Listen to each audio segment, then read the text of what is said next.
दोस्तों, क्या आपको लगता है कि ये जो मूड स्विंग हो रहा है, चेहरे पर एक्ने आ रहे हैं, आपको थकान रह रही है, ये क्यों है? ये कुछ ऐसी चीजों की वजह से है जो कि आप अपने रूटीन में खा रहे हो, लेकिन आपको तो पता ही नहीं है कि वो चीजें कौन सी हैं जो आपको बर्बाद कर रही हैं। जी हाँ, यही शब्द मैं कहूंगी कि आपके हार्मोन्स को बर्बाद कर रही हैं।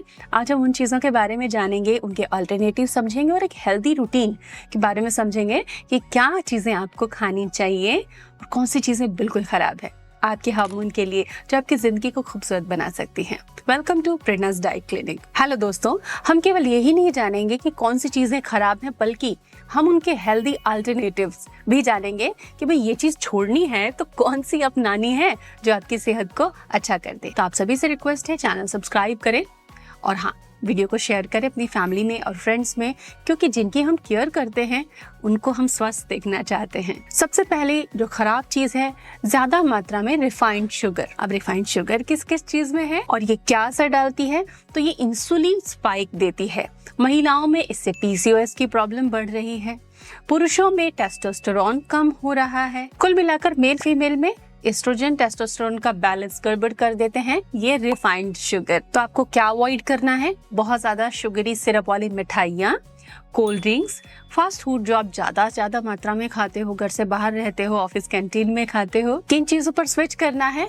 गुड़, थोड़ी मात्रा में आप मीठे के लिए गुड़ यूज कर सकते हो या कोई मिठाई बनाने में यूज कर सकते हो। गुड़ ऑर्गेनिक होना चाहिए और कुछ अच्छी चीजें जो आपकी सेहत के लिए बेहतरीन हैं, उनके लिंक मैंने दिए हैं, आप उनको ऑप्ट कर सकते हो। इसके अलावा आप खजूर यूज कर सकते हैं, शहद यूज कर सकते हैं और हाँ, स्टीविया भी आपके लिए एक ऑप्शन है। पुराने जमाने के रावण के बारे में तो आपने सुना होगा, लेकिन आज के समय में भी रावण है। वो कैसे? रिफाइंड ऑयल के फॉर्म में। जी हाँ, ये इन्फ्लेमेशन का रावण है। कुछ ऑयल्स हैं जिनमें हाई ओमेगा 6 होता है, जैसे कि soybean oil in excess amount, और ये आपके शरीर में इन्फ्लेमेशन को बढ़ाते हैं। इन्फ्लेमेशन बढ़ना यानी कि जॉइंट पेन और बहुत सारी बीमारियों का खोला नहीं होता। तो रिफाइंड जो भी ऑयल है आपको यूज नहीं करना चाहिए। लेकिन ऑप्शन क्या है? घर बैठे मिल सकता है। हाँ, मिल सकता है। यहाँ कई प्रोडक्ट के मैंने लिंक दिए हैं, आप उन्हें ऑप्ट कर सकते हो। तो क्या आपको स्विच करना चाहिए? रिफाइंड ऑयल अगर हम हटा देते हैं तो क्या लेना है? तो cold press mustard oil, cold press coconut oil अगर तलना है, फ्राइंग के लिए आप cold press coconut oil use कर सकते हो। और कई चीजों में आप घर का बना घी कम मात्रा में मॉडरेशन में यूज कर सकते हो। लेकिन रिफाइंड ऑयल को आप अपने किचन से बाय बाय कह दीजिए। एक साइलेंट वाला खतरा क्या है? Dairy products. वो डेयरी प्रोडक्ट्स नहीं जो आप सामने निकलवा के, दूध निकलवा के लाते हो, वो नहीं। वो डेयरी प्रोडक्ट जो हार्मोन देकर जानवरों को बनाया जाता है, जैसे कि नॉन ऑर्गेनिक मिल्क प्रोडक्ट्स होते हैं। इनमें कई सारे ग्रोथ हार्मोन्स होते हैं जो कि PCOS, hormonal acne, hormonal imbalances, estrogen imbalances body में पैदा कर देते हैं। तो अब क्या करें? आप A2 काऊ मिल्क यूज कर सकते हैं। आसपास किसी लोकल वेंडर से, ट्रस्टेड वेंडर से आप शुद्ध दूध ले सकते हैं। अगर डेयरी अवॉइड करना चाहते हो तो आप आलमंड मिल्क यूज कर सकते हो। ये आपको वेट लॉस में भी हेल्प करेगा और बोन हेल्थ भी बेटर करेगा। और इसके अलावा होममेड दही का आप इस्तेमाल कीजिए। एक्सेस मात्रा में कैफीन, एक बार थोड़ी चाय लेना या एक बार थोड़ी कॉफी लेना, यहाँ तक तो ठीक है। लेकिन चाय नहीं ली तो हेडेक हो गया, चाय नहीं ली तो सर दर्द हो गया, चाय नहीं ली तो काम करने का किक नहीं मिल रहा है।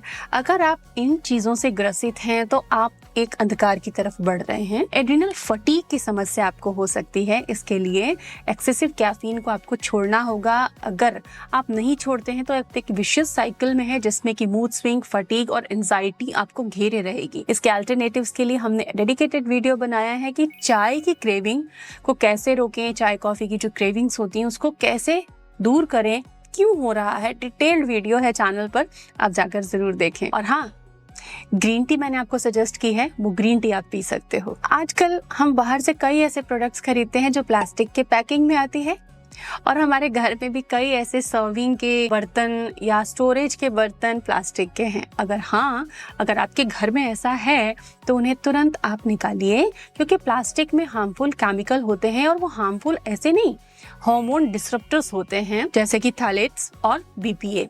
ये आपके हार्मोन्स को डिस्टर्ब करते हैं। और थायराइड पेशेंट्स को तो बिल्कुल प्लास्टिक यूज इस बंद करना चाहिए। डिस्पोजल जो भी आइटम्स होते हैं उनमें कभी यूज नहीं करना चाहिए, घर में नहीं होना चाहिए आपके। इन चीजों को आपको हटाना है। तो आप मार्केट के प्रोसेस्ड या रेडी टू ईट फूड मत यूज कीजिए, quick and easy home cooked food use कीजिए। और हाँ, स्टोरेज के लिए स्टील के या ग्लास के बर्तनों का इस्तेमाल कीजिए। आपको फ्रिज में कुछ भी स्टोर करना है तो उसके लिए आप स्टील और ग्लास के बर्तन इस्तेमाल कीजिए, प्लास्टिक बिल्कुल नहीं। कई बार हम शौक में और मौज मस्ती में एक्सेसिव प्रोसेस्ड सोया प्रोडक्ट्स खाते हैं। याद दिलाऊं, सोया चाप, सोया नगेट्स, ये एस्ट्रोजन इम्बैलेंस का रिस्क पैदा कर देते हैं, खास तौर से महिलाओं में, और ये पीसीओएस को ट्रिगर करने का एक कारण बनते हैं। सोया प्रोडक्ट्स ट्रेडिशनल फॉर्म में या फर्मेंटेड फॉर्म में ही बेटर हैं, बाकी किसी फॉर्म में नहीं, जैसे कि जापानीज यूज करते हैं। तो प्रोटीन के लिए आप टोफू पे स्विच कर सकते हैं। अगर आपको फैट से प्रॉब्लम नहीं है तो आप डेयरी प्रोडक्ट में जो पनीर होता है वो यूज कर सकते हैं। और प्रोटीन के लिए दालें और बीन्स भी इस्तेमाल कर सकते हैं। कुछ आपकी आदतें भी हार्मोन्स को ठीक रखती हैं, हार्मोन फ्रेंडली हैबिट्स इनको कहा जाता है, जैसे कि सुबह जल्दी उठकर सन एक्सपोजर लेना। 10-15 मिनट आप खुली धूप में टहलिए, चाहे टेरेस पे टहलिए, योगा कीजिए या फिर गार्डन या लॉन में आप वॉक करके आइए, जिससे कि आपको सन एक्सपोजर मिलता है। ये चीजें आपके हार्मोन को बेटर रखती हैं, आपके मूड को बेटर बनाती हैं। इससे मेलाटोनिन बेटर होता है और कॉर्टिसोल का रिदम सही हो जाता है। 7 से 8 घंटे की नींद जरूरी है भाई, हर दिन आपके हार्मोन्स को रिपेयर करने के लिए। क्या आप सोते हैं? अगर नहीं तो आपको जल्दी शुरू करना चाहिए। हर मील में एक कॉम्बो आपको लेना चाहिए, यानी कि प्रोटीन और फाइबर का एक कॉम्बो होना चाहिए।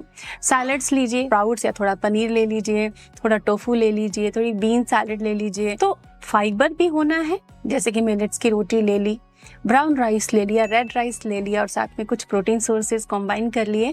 ये चीज आपके हार्मोन्स को एकदम मेंटेन करके रखती है और आपको यंग रखती है। और हाँ, हार्मोन डिटॉक्स करना है तो हर दिन 8 से 10 गिलास पानी पीजिए, ताकि बॉडी एक्सेसिव हार्मोन्स को, टॉक्सिन्स को बॉडी से उस पानी के थ्रू फ्लश आउट कर सके और आप स्वस्थ रह पाए। सो फ्रेंड्स, आप समझ गए होंगे, हार्मोन को हैप्पी रखना है तो आदतें तो बदलनी होंगी, शौक तो बदलने होंगे। हेल्दी हैबिट्स हमेशा के लिए आपको अच्छी रखती हैं और अगर आप हेल्दी रहते हैं तो लाइफ में तरक्की भी करते हैं। So stay healthy, stay tuned with us. Thank you.